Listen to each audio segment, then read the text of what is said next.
కొందరు పిల్లలకు పుట్టుకతోనే గుండె వ్యాధులు వస్తుంటాయి. దీన్ని వైద్యశాస్త్రంలో కంజెనిటల్ హార్ట్ డిసీజ్ అని పిలుస్తారు. ఒకవేళ పిల్లలకు గుండె వ్యాధి ఉంటే కొన్ని లక్షణాలు కనిపిస్తాయి. ఇవి గుర్తించి తల్లిదండ్రులు సంబంధిత వైద్యులతో తగిన చికిత్స చేయిస్తే పరిస్థితి విషమించకుండా ఉంటుంది. అసలు పుట్టుకతోనే కొందరు శిశువులకు గుండె వ్యాధులు వచ్చేందుకు కారణాలు ఏంటి?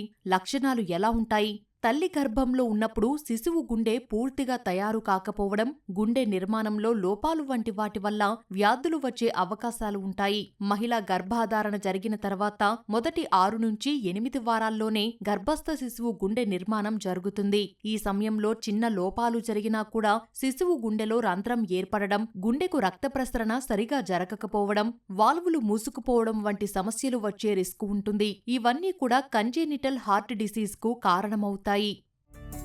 పుట్టుకతోటి గుండె జబ్బులు ఎన్ని రకాలుగా ఉండొచ్చు? పిల్లలు పుట్టక ముందు అంటే పిండం తయారయ్యేటప్పుడే హార్ట్ డిఫెక్ట్స్ రావటాన్ని కంజెంటల్ హార్ట్ డిఫెక్ట్స్ అంటాము.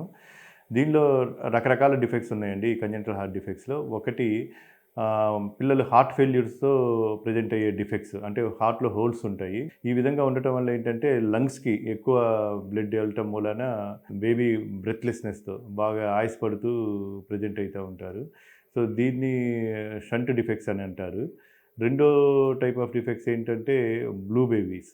అంటే వీళ్ళు ఏంటంటే ఆక్సిజన్ లెవెల్స్ తక్కువ ఉండటం మూలన బ్లూగా ఉంటారు. మూడో రకం ఏంటంటే very complex congenital heart disease. ఇదేంటంటే చాలా ప్రమాదకరమైన చాలా complex type of heart defects. దీంట్లో ఏంటంటే మామూలుగా హార్ట్లో 4 గదులు ఉండాల్సినవి 3 గదులే ఉంటాయి. ఇంకోటి కాంప్లెక్స్ ట్రంకస్ ఆర్టీరియోసస్ అని, ఈ విధమైన problems very complex heart disease. వీళ్ళల్లో ఏంటంటే ఒక ఆపరేషనే కాకుండా 2-3 ఆపరేషన్స్ చేయాల్సి వస్తుంది. దీన్ని కాంప్లెక్స్ హార్ట్ డిసీజెస్ అంటాము.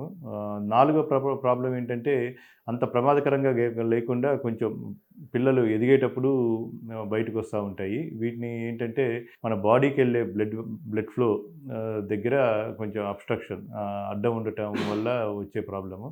ఆ విధంగానే లంగ్స్కి వెళ్ళే బ్లడ్ ఫ్లోలో ప్రాబ్లం ఉంటే పల్మనరీ వాల్వ్ స్టెనోసిస్ అని అంటాము. ఈ విధమైన ప్రాబ్లమ్స్ ఏంటంటే ఇమీడియట్గా కాకుండా చిల్డ్రన్ పెరిగేటప్పుడు మనకు కొంచెం ఆయుస్ పడుకుంటా ప్రజెంట్ అవుతూ ఉంటారు.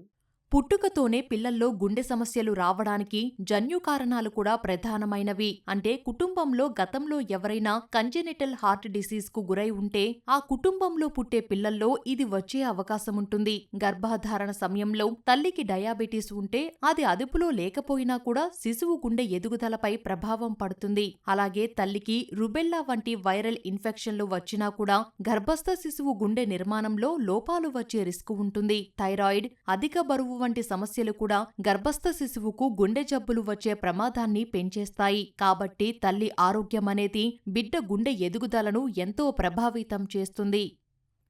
ఒకవేళ పుట్టిన బిడ్డకు గుండె సమస్య ఉంటే వెంటనే గుర్తించడం చాలా ముఖ్యం. శరీరం నీలిరంగులోకి మారినా, పాలు తాగినప్పుడు తీవ్రంగా అలసిపోతున్నా, బరువు పెరగకపోయినా తల్లిదండ్రులు వెంటనే వైద్యులకు చెప్పాలి.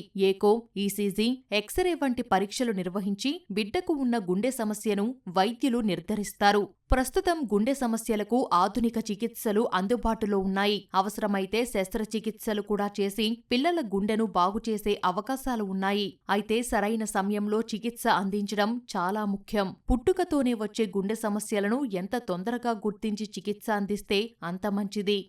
మేము ఎకోకార్డియోగ్రామ్ అంటే హార్ట్ స్కాన్ చేసి ఈ ప్రాబ్లమ్ని డయాగ్నోస్ చేస్తాము, కన్ఫర్మ్ చేసి దాని ప్రకారం ట్రీట్మెంట్ అనేది ప్లాన్ చేస్తాము. పుట్టుకతోటి గుండె జబ్బులకు చికిత్స ఎలా ఉంటుంది? కంజెంటల్ హార్ట్ డిఫెక్ట్స్లో డయాగ్నోస్ చేసిన తర్వాత ట్రీట్మెంట్ అనేది డిఫరెంట్ హార్ట్ ప్రాబ్లమ్స్కి డిఫరెంట్ టైంలో చేస్తూ ఉంటామండి. ఫర్ ఎగ్జాంపుల్ బ్లూ బేబీస్లో transposition of great artery or pulmonary atresia అనే డయాగ్నోస్ ఉంటే వితిన్ 1 వీక్లో ఓపెన్ హార్ట్ సర్జరీ చేసేయాలన్నట్టు. కొంతమందికి ఏంటంటే కొన్ని రకాల ప్రాబ్లమ్స్ కామన్గా వచ్చే ప్రాబ్లం ఏంటంటే వెంట్రికులర్ సెప్టల్ డిఫెక్ట్. ఈ వెంట్రికులర్ సెప్టల్ డిఫెక్ట్ అనేది ఏంటంటే లార్జ్ పీడిఏ అనేది ఏట్రియో వెంట్రికులర్ సెప్టల్ డిఫెక్ట్ అనే ప్రాబ్లం ఏంటంటే వితిన్ 6 monthsలో సర్జరీ అనేది చేసేయాల్సి వస్తుందండి.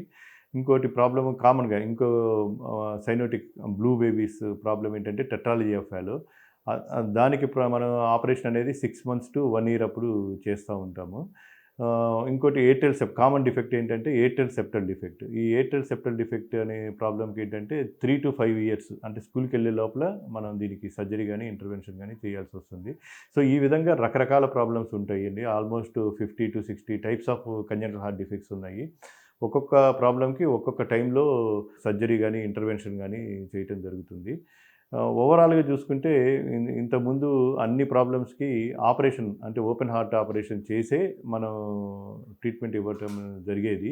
కానీ లాస్ట్ 20 ఇయర్స్‌లో మెడిసిన్‌లో చాలా అడ్వాన్సెస్ వచ్చేసరికి ఇప్పుడు ఓపెన్ హార్ట్‌లు కాకుండా ఇంటర్వెన్షనల్ ప్రొసీజర్స్ అంటే మనం ఓపెన్ హార్ట్ చేయకుండా కాలు నరంలోంచి ట్యూబ్ పెట్టేసి ఎక్కువ రంధ్రాల్ని వీఎస్టీ గానీ, ఏఎస్టీ గానీ, పీడీఏ గానీ ఈ రంధ్రాల్ని మనం చిన్న బటన్ లాంటిది పెట్టేసి మనం క్లోజ్ చేసేయొచ్చు నరాల ద్వారా వెళ్ళిపోయి. ఆ టైప్ ఆఫ్ ప్రొసీజర్ ఇంకోటి ఏమన్నా రక్తనాళాలకి ఏమన్నా అడ్డం ఉన్నా, వాల్వ్స్ ఏమన్నా బ్లాక్ అయినా సరే మనం బెలూన్ పాస్ చేసి బెలూన్ ద్వారా అబ్‌స్ట్రక్షన్‌ని రిలీవ్ చేయొచ్చండి. కొన్ని చోట్లయితే మనం స్టెంట్ గూడా పెట్టేయొచ్చు. చిన్న పిల్లల్లో గూడా ఎక్కడ బ్లడ్ వెసల్స్ బ్లాక్ అయితే స్టెంట్ పెట్టేయొచ్చు. ఇప్పుడు కొత్తగా వాల్వ్స్ గూడా ఇంప్లాంట్ చేస్తున్నాం. అంటే కవాటాలు గూడా మనం ఇంప్లాంట్ చేయొచ్చు.